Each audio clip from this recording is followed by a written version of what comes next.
Sergui, face au blocage entre le pouvoir burundais et l'opposition qui refuse le troisième mandat du président Nkurunziza. Après la tuerie aussi de vendredi dernier, près de 90 morts à Bujumbura, les diplomaties s'activent. Les États-Unis demandent à l'ONU d'accélérer ses plans pour intervenir éventuellement. L'émissaire de Ban Ki-moon, le patron des Nations Unies, est attendu sur place au Burundi avant la fin de la semaine. Retour sur les attaques déréglantes de la République démocratique du Congo. C'était le 29 novembre dernier. Des attaques simultanées de centaines d'assaillants identifiés comme des rebelles ougandais des ADF. Il y avait eu 25 morts. Le bureau de l'ONU aux droits de l'homme et la justice militaire congolaise ont mené l'enquête ensemble sur cette opération d'une violence inouïe et surprenante. Principale certitude, les ADF faisaient bien partie des assaillants qui ont attaqué Ringeti.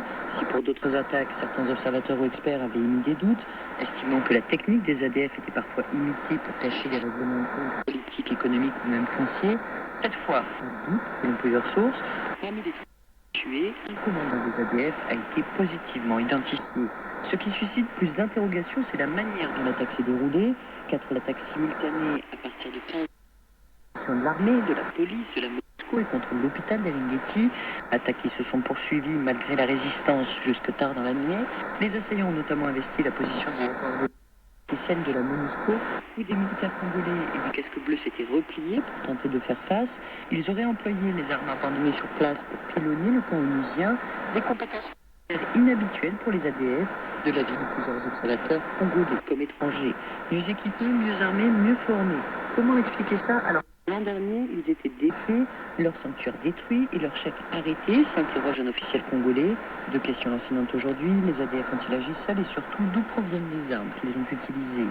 Sonia Rollet, Kinshasa, RFI. Et puis en RDC encore, le catholique appelle le gouvernement à dégager les ressources nécessaires pour organiser les élections, censées tenir l'emploi. La conférence épiscopale a mené l'enquête dans toutes les provinces du pays. La CENI, la commission. Et ce démembrement n'ont pas les moyens de mener les opérations, même pré-électorales. À suivre, armes, drogue, tabac, le Sahel est devenu une route privilégiée pour toutes sortes de trafics. Le bétail est devenu un moyen de blanchir cet argent. Et c'est toute une économie qui est bouleversée. Un parcours étonnant, il a été le premier Africain à courir le Tour de France. L'Érythréen Daniel Tekle Aymanot est sacré cycliste africain de l'année. Et puis une école de foot, mais aussi une école de la citoyenneté. Nous irons avec Annie. Et d'abord, en bref, des festivités sans faste en Tunisie à Sibouzid pour marquer l'anniversaire du déclenchement de la révolution, l'immolation de Mohamed Bouazizi, il y a tout juste 50 jours pour jour. Autre anniversaire, les 40 ans de la CEDEAO, la communauté économique des États d'Afrique de l'Ouest. Pour l'occasion, les chefs d'État sont réunis en sommet à Abuja.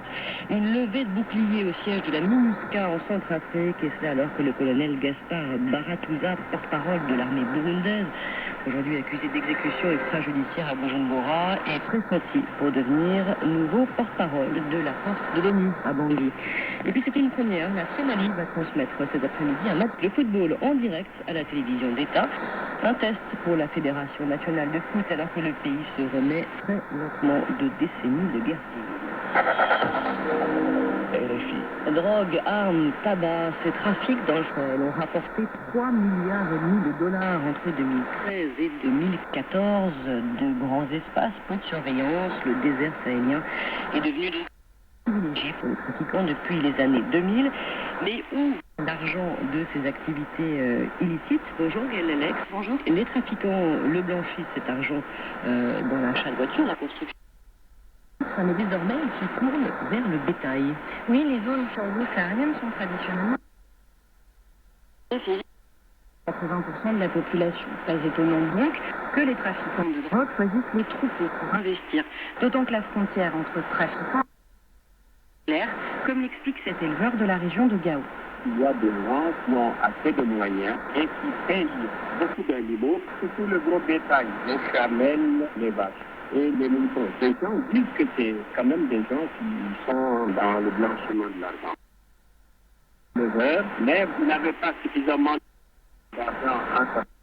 Maintenant, les trucs Ah, si vous venez ici à Gao, vous allez voir, hein, il y a des choses extraordinaires. Il y a des gens qui se sont rendus de façon extraordinaire. On ne peut même pas savoir. On se pose nous-mêmes la question d'où vient cet argent. Mais les forces en vente parlent un peu de narcotrafic. Ça, c'est très clair. Entre les conflits, les vols de troupeaux et les difficultés climatiques, l'élevage est devenu non seulement une activité dangereuse, mais surtout peu rémunératrice. En ce moment même, le Mali sort d'une sécheresse et le prix d'une chamelle, par exemple, est passé de 250 000 francs CFA à 125 000. Les jeunes éleveurs vont donc chercher l'argent là où il est, dans le trafic. Pierre Delval est criminologue. Il y a un véritable marché qui s'est construit et une mutation professionnelle des autochtones qui ont préféré laisser tomber leur profession, éleveurs, agriculteurs et autres, pour s'adonner à ce joyeux marché qui est celui des trafiquants. Les trafiquants sont originaires de familles enracinées dans la région depuis très longtemps, qui connaissent parfaitement bien les circuits, les chemins d'approvisionnement et qui ont souhaité vivre un peu mieux par rapport à une